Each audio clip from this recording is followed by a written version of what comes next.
El Consejo Interinstitucional para la Prevención, Combate a la Defraudación Fiscal y al Contrabando Aduanero, COICON, reportó en enero 11 acciones interinstitucionales que dieron como resultado la incautación de mercadería valorada en 3.1 millones de quetzales.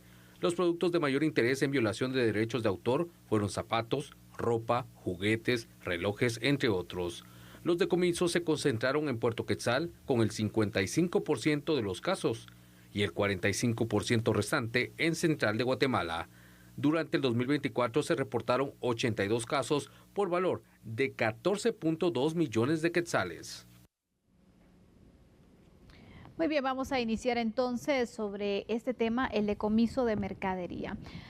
Hablamos específicamente y hemos indicado, ¿no?, sobre el combate que se realiza también para, obviamente, quienes no cumplen con pagar los impuestos, en hacer todo como procede en la ley, y también estos operativos que las autoridades han logrado acertar también, especialmente cuando tiene esta violación a la propiedad intelectual. Aquí cuestiones legales, Fernando, ¿qué procedería? ¿Cómo está también el tema de la protección de la propiedad intelectual? Y esos desafíos también que tiene nuestro país y las autoridades para poder controlar esta situación en el comercio. Bueno, es realmente un tema por demás interesante porque hay una serie de espacios que amarran el tema del comercio internacional y las relaciones que a través de ese derecho internacional Guatemala tiene con una cantidad de países increíble. Y aquí básicamente lo que se busca es establecer los mecanismos de defensa de todo lo que signifique una propiedad inscrita en materia mercantil, no importa el lugar del mundo donde ésta se haya realizado. Entonces, aquí lo que tenemos es un esquema que cuando lo analizas entra en el concepto de la piratería.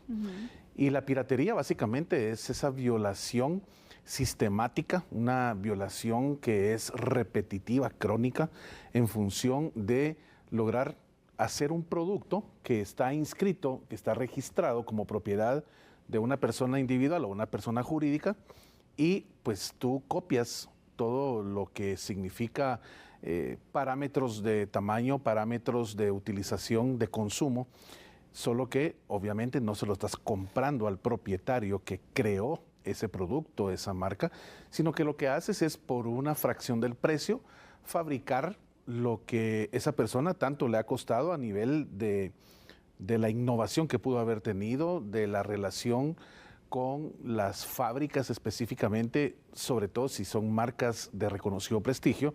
Y entonces esa relación bilateral entre propietario de una marca que está registrada y no pagarle los derechos, ¿verdad?, que corresponde en función de haber creado ese producto, ese servicio, y simplemente copiarlo, traerlo a un país como el nuestro, en donde naturalmente tenemos esquemas de protección al respeto de esa marca, de ese producto reconocido a nivel internacional, pues obviamente repercute en una pérdida millonaria en materia de dólares para quien es dueño de la marca y puede cobrar las regalías que obviamente tiene que cobrar en función del producto o marca que creó, pero que hay países que se especializan literalmente, Sandy, en que la copia de ese producto sea literalmente idéntica. Sí, es muy difícil de Son saber. parámetros, mira, milimétricos muchas veces, o de la fuente que utilizan con la letra, o ¿qué te digo yo? Algún tipo de variación en la colorimetría utilizada para producir no solo la marca, sino el producto. Entonces, a veces solo un ojo especializado llega a darse cuenta que tienes una marca pirata y tienes la marca original. Y eso, pues obviamente retrotrae una problemática jurídica a quien se está involucrando en ese delito de piratería. Entonces, el registro de una propiedad, ¿verdad?, en el caso de Guatemala, que se hace dentro del parámetro materia y competencia del registro mercantil, tú allí pues vas, inscribes todo lo que significa tu producto o servicio, pero ojo, dentro del registro mercantil está el registro de la propiedad intelectual. Entonces ahí es donde tú pues vas a poder establecer una inscripción de lo que tú creaste, de esa propiedad intelectual que es el tamaño, la forma, los colores, la utilización, el por qué se hizo ese producto. Y entonces en esa marca intelectual que tú registras, naturalmente se tiene que proteger dentro de un espacio de 75 años. Eso es lo que estipula este tipo de propiedades, y eso es a nivel internacional. Claro. Incluso yo no sé si tú te recuerdas, déjame aterrizar, fue el año pasado, a inicios del año pasado, 2024, cuando hubo mucho movimiento en el mundo porque empezaban los primeros trazos de dibujo que había hecho Walt Disney a perder ya el tiempo que la ley en materia de protección del producto intelectual tenía y regía en Estados Unidos. Así es, Entonces, ¿qué sucedió? Empezaron ya algunos productos a liberarse. Tú puedes utilizar esos productos a nivel del mundo ya sin tener que pagar esos copyrights. Así es como se conoce en el idioma inglés, los derechos de autor. Y muy interesante porque inmediatamente todo el consorcio Disney empezó a ver cuáles eran sus productos que, pues, creados en su momento por Walt Disney, empezaban ya a llegar también en finales del 2024, inicios del 2025, y en todos estos parámetros de tiempo para que no se liberen. Entonces se hace una nueva certificación en materia registral y, por supuesto, buscar que esos mecanismos puedan seguir, pues, protegiendo las marcas, protegiendo los productos, porque el intelecto, la creatividad, lo que tu cerebro produce, y que eso da como resultado que tú puedas, por ejemplo, crear un aparato de estos, que tú puedas crear una marca, que tú puedas crear un personaje de un show televisivo. Aquí en México fue sonadísimo hace más o menos, creo que un par de años, 2, 3 años, el tema de lo que sucedía con aquella figura de aquel personaje que en mi generación vimos que era de un niño que vivía en una vecindad. Entonces, todos esos parámetros, hasta el momento, todos esos parámetros eran justamente un tema de propiedad intelectual. Claro. ¿Sí? Y ahí es donde tú te das cuenta que no puedes tomar y tocar un producto que esté protegido registralmente en materia del intelecto que lo creó, así como así. Entonces, esto conlleva un análisis interesantísimo a nivel del mundo. Y Guatemala es parte justamente y una de lucha, esto. obviamente, también. Pero mira, yo creo que se da mucho, ¿no? La verdad que el tema de piratería en nuestro país es bastante fuerte, hay que ser sinceros. Sí. Pero también se da porque obviamente hay demanda. Y mientras nosotros entonces sigamos consumiendo, buscando, Claro. hacemos que ese mercado se active y no sabemos realmente de qué manera están llegando a nosotros, si están pagando impuestos, si están cumpliendo. Obviamente, ¿no? Hay situaciones que no pasan por las autoridades, por el Estado, no contribuyen entonces en cuanto a los impuestos y sabemos, ¿no? Esa competencia desleal que se crea de esta manera. Así es.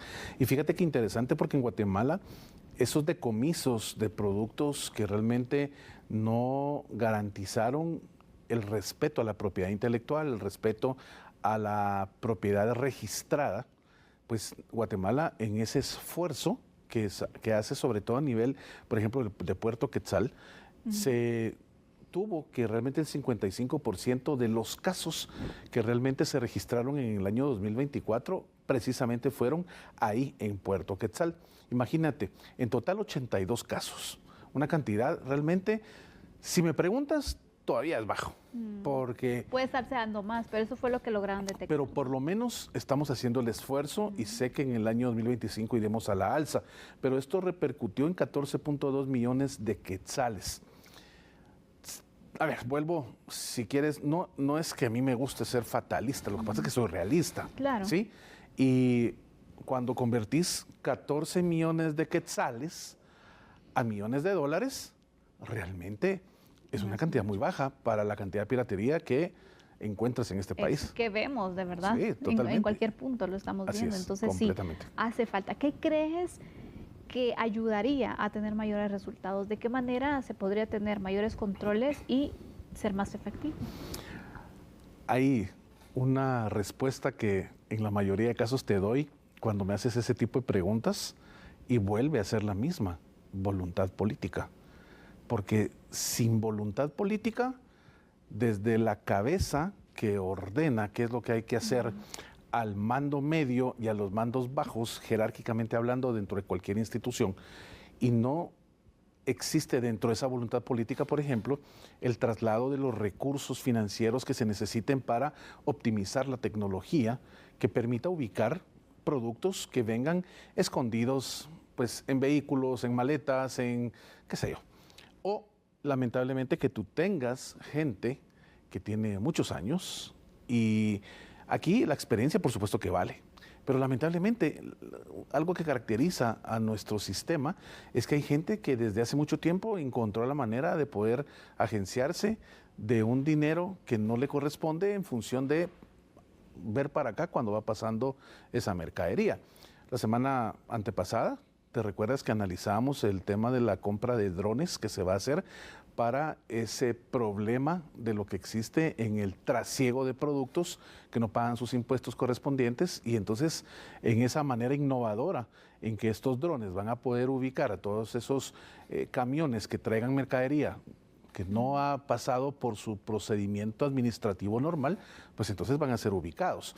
Acá es lo mismo, con esta mercadería que yo puedo traer de Estados Unidos y en vez de, pues obviamente, pagar lo que corresponde, yo tengo un contacto que me permite bajar un 80% de lo que yo iba a pagar y yo me presto a ese delito que se llama cohecho. Hay cohecho activo y cohecho pasivo. El cohecho activo es el que entrega, el cohecho pasivo es el que recibe. Y entonces ahí te das cuenta que el sistema pues estaría mal y no estaría funcionando. Así que es voluntad política, voluntad de querer hacer las cosas y, por supuesto, destinar los fondos, los recursos necesarios para que podamos tener optimización en este tipo de circunstancias. Cambiar la mentalidad para tener resultados distintos. Lo más importante. Y cambiar la mentalidad del guatemalteco, Sandy, uy Dios, es algo bien complicado. Complicado también. Así que esto es lo que está pasando en cuanto a las incautaciones, especialmente mercadería por violación de propiedad intelectual. Vamos a ir a una pausa en este instante, regresamos enseguida con nuestro segundo tema.